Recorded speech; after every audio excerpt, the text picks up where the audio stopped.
benefits, and resources for employees, regardless of where work is performed, to realize the promise of our city as an employer of choice. I will continue to demand tangible and intangible investments in our workforce, because our workforce is the only way that Philadelphia truly becomes what I promised to the people. That is the safest, cleanest, and greenest big city in America, with access to economic opportunity for all. I really do look forward to the day when Philadelphia government and all of its agencies are a government that our residents, that our taxpayers, that our citizens in our great city can see, touch, and feel in their neighborhoods and in their lives on a daily basis. To this end, I have directed my administration to implement the following supports for all permanent, full-time, part-time, and provisional employees. The first is just-in-time emergency care needs for child and elder care. Something extremely important to me, because I know what it's like when you are caring for an elder parent. I cared for my grandfather when I was commuting back and forth, to and fro, during my tenure in Harrisburg and then here in City Council. So that just-in-time emergency care, elder care, and child care is extremely important. Increased paid parental leave. Relaxation of the restrictions on use of sick leave for family members, and designation of the Friday after Thanksgiving as a holiday. Some other additional facts regarding return to office I want to get on the record. First, that in 2023, approximately 80% of the city's workforce worked fully on site. I want to repeat that stat for the benefit of the viewing public. Last year in 2023, approximately 80% of the city's workforce worked fully on site. Of the remaining 20%, city employees worked approximately 31 of 75 hours per pay period, or 2 weeks on site, and I wanted to state that for the record. I also, in closing, want to note to you that I am proud Philadelphia. I won't read all of these statements about our return to full-time in-office or on-site work here in the city of Philadelphia, but I do want to state for the record the names of the leaders and organizations, so you can see the very broad and diverse cross-section of organizations, thought and opinion leaders in the city of Philadelphia who have wholeheartedly embraced our efforts. The first is Leslie S. Richards. She is the CEO and General Manager of SEPTA. Joseph Cacchione, Doctor, CEO, leader of Jefferson Health and Thomas Jefferson University. Gabe Morgan, the Vice President of 32BJ, Pennsylvania and Delaware. He's the State Director of SEIU. Bill Sproul, Executive Secretary and Treasurer of the Eastern Atlantic States Regional Council of Carpenters. Ryan Boyer, who is the Business Manager of the Philadelphia Building Trades. Jerry Sweeney, the President and CEO of Brandywine Realty Trust. Angela Val, President and CEO of Visit Philadelphia. Kevin Bethel, Commissioner of the Philadelphia Police Department. Prima Gupta, President and CEO of the Center City District. Paul Levy, who is the Board Chair of the Center City District. Shalimar Thomas, the Executive Director of the North Broad Renaissance. Zach, don't kill me for chopping this up, Zach. Pizik, Senior Director of Public Affairs for the PRLA, that's the Pennsylvania Restaurant and Lodging Association. Ben Connors, who is the president and CEO of the GBCA. Shelley Cameron, president and CEO of the Chamber of Commerce of Greater Philadelphia. Tom Reed, chief legal officer for the Comcast Corporation. David O, president and CEO of the Asian Chamber of Commerce. And even as I was walking in to begin the presser, we had to tell some organizational leaders that our deadline had passed. We had to come and get started, but we welcome their support of our efforts here today. Now I want to make myself available for any questions. Yes. Do you expect that you might lose some staff members because of this?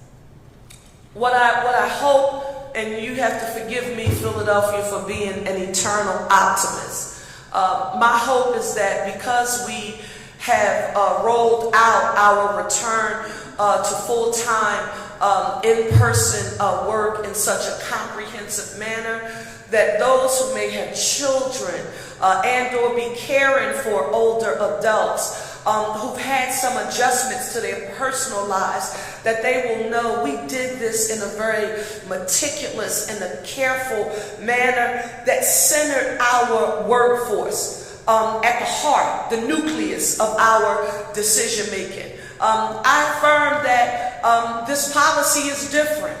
It is a change. But this administration, the Parker administration, we are at war with the status quo right now. And we want to ensure that we have done everything that we could to make sure that our workers have the supports that they need as we work to implement this policy in preparation for July 15th. 2024. I also, with that in mind, thinking about the workers, Managing Director Teal, I remember one of our first conversations about this issue in the cabinet room, and Director Teal immediately began thinking about workspace and what does the workspace look like. And I had taken a tour of a private corporation that's actually headquartered here in the city of Philadelphia. And I told my team, we were walking through, and I said, wow, if my workspace looked like this, I want to come to work every day. So we're being intentional to ensure that we're also controlling for environmental enhancements that we need to make so that people come to an aesthetically appealing office. Is it all ready and in order for people to come back right now? Absolutely not. But the men and women who you see standing with me, supervisors, department heads across the city of Philadelphia, they are searching for space in buildings throughout our region right now. Yes, ma'am.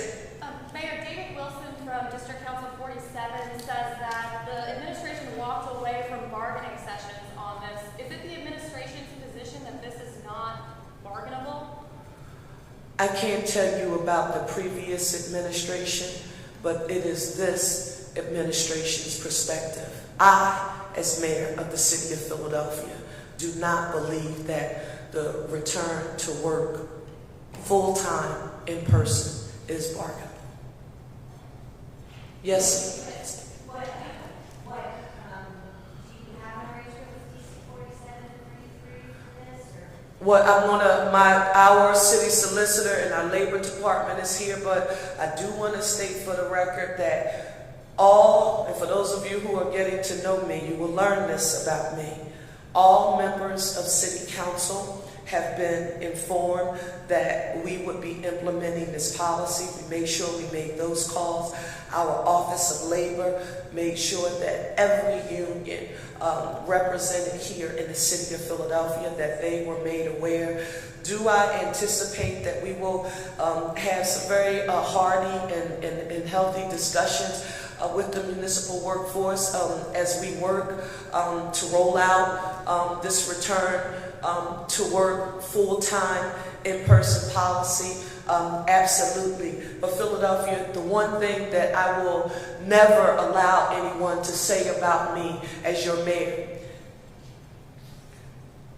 and because I started in public administration in government as a worker, as an intern.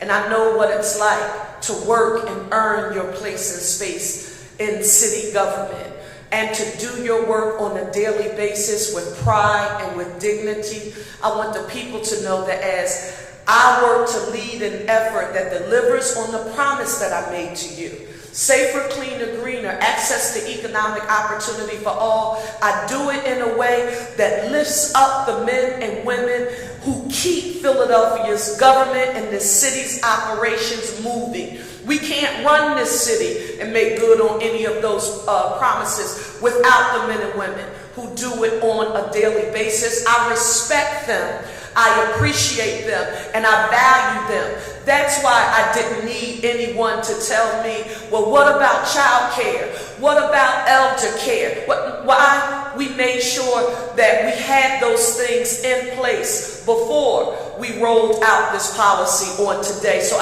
every decision that we've made relative to this return to work in office full-time decision, we had our workforce at the center of that decision making. Yes, ma'am. Mayor, you were talking about 20% of the city's workforce was doing that part-time thing in 2023. How many people is that? One, and two, is there a certain department that is mostly going to be coming back full-time now? So the policy is across city government. I want to be clear about that. Mike's Academy or labor, any specifics? Camille, any specifics? Sure. We are talking about roughly 4,700 employees, and it spans a number of departments. When you talked about bringing people back to work in March, I believe, about 70% of people came back. How did that go? And did you take anything from that to implement into this full return to work now in July? So the workforce that returned in March was mostly our leadership team, and that went very smoothly. Did you take anything from that you're now using for July? Absolutely. So we've spoken to our exempt workforce. We took some of the prompts and lessons learned from that and helped craft the runway that we're creating now for our July 15th return for the remainder of the workforce. Mayor, why is now the time to do this? I don't know whether or not you feel it, but I feel a sense of hope in our city that we can literally have that government that people can see, touch, and feel in neighborhoods. The synergy, the efficiency, the work productivity that comes from having human beings, people in office, at the water cooler. To our city solicitor, Renee Garcia, I joshed with her that I was talking to some very prominent attorneys in the city of Philadelphia. And as I listened to them give an exchange, they were talking about the lessons and mentorship that they provide to young attorneys when they were working on discovery. Apparently, when you're about to go to trial, discovery is like important. It's a thing. And so they said what they do is now, I'm talking about the managing partners of a law firm walking into the office of an entry-level, young associate at the firm, getting prepared for trial, and the managing partner can walk into the office and say, well, how are you coming along? This is something you should think about. Unfortunately, that is not something that happens naturally via all of the technical, Zooming it, teaming it, whatever else you're doing with it. How we have been connecting. Are those still extremely valuable tools? Absolutely, they are. And we will continue to make sure when we're having meetings, we do intergovernmental meetings right now, sometimes where people are working from different places and we use those vehicles in order to meet. But there is nothing that replaces the teamwork, the spirit of inclusion, quite frankly, I didn't think about this. I mean, this is why you have to talk to people before you do things. People getting in a position to be promoted moving from the workforce into management. How does the leader, the supervisor, get a chance to interact on a regular basis with those who have the ability to lead in our respective departments? And people have said, well, listen, and you've heard me say it, I don't simply listen to what people say, I watch what they do. I'd rather watch what my team does in person than on social media. Because now I get a chance to see, how do you interact with the city's workforce? Are you treating the men and women who you manage, who you supervise, with the dignity and respect that they deserve? Are you helping the pipeline and providing professional supports and so many other supports that we need to have a healthy and productive workforce? Someone was back. That was me. Okay. Two questions. Yes. By doing the work from home policy, haven't you created a past practice that needs to be negotiated?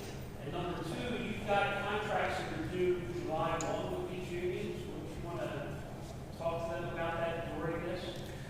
Let me just say that I've answered that question about whether or not this is bargainable, and I've communicated that it is not bargainable from my perspective, but that ongoing communication, collaboration that you just referenced, it is essential. This city works and is powered because the men and women who come and they make it work on a daily basis. In addition to that, this is one of the things that I hope I did in the email that I sent out, and I definitely want to do today. I want to say thank you to the men and women who, no matter what challenges our city was facing, they never had the ability to work from home. They did it every day. They made sacrifices. You know, our public safety and first responders, our social workers who had to go out and in people's homes. I think about sanitation, streets. I think about all of those who, quite frankly, and this is where the issue of equity becomes extremely important to me, those who didn't have the privilege of working from home. I want to say thank you to them. I want you to know that this mayor appreciates you, I value you, and I thank you for the work that you've already done. And all of our workforce, no matter where they were, but this is the time that, you know, people hear me talking about this concept of us being one Philly, a united city, in an effort to reduce silos. Part of this new model of governing that I've developed and that I'm working to make standard operating procedure here in the city is collaboration, is making sure that any department that touches a particular thing, that all of those leaders and the people who do it, that they work together. In order to make that happen, I can't tell you about the synergy that comes from being in a room and sitting down and meeting and meeting. I want that. I want that for all members of the workforce here in the city of Philadelphia. Yes, ma'am. What is the expanded paid parental leave? Could be. We're expanding from 6 weeks to 8 weeks of paid parental leave. Okay, and was that bargained with the union, or none of this has been? It's pending the conversations with the union, yes. How come the union presidents aren't here? The union. 33, 47. You said why aren't the presidents here? Have you gotten in behind this? No, what we've done, I cannot affirm that any of the union presidents for the city of Philadelphia have embraced this. What I can tell you is what you heard me affirm, is that before we formally made this announcement and sent out our communication to all City of Philadelphia employees, informing them of our intent effective July the 15th, 2024, that all of our union leadership was notified and communicated with directly. So it will be an ongoing conversation and decision. There are a whole lot of people I know, and I'm in Philadelphia. I'm sad to tell each of you that in making this decision, As mayor, I've learned that I had to control for people who, instead of thinking about moving our city forward and making sure that we efficiently use the scarce resources that we have, your taxpayer dollars, business dollars, in order to put those dollars to work and improving our city. There's some people who out of this, they do literally simply want to see a fight. I'm willing to have a discussion, and my team is here.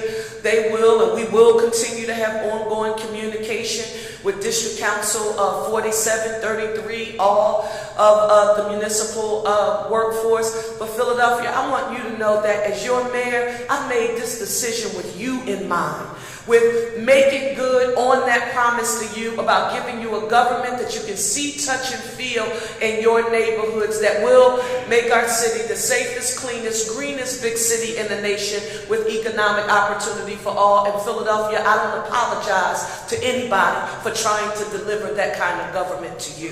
Thank you.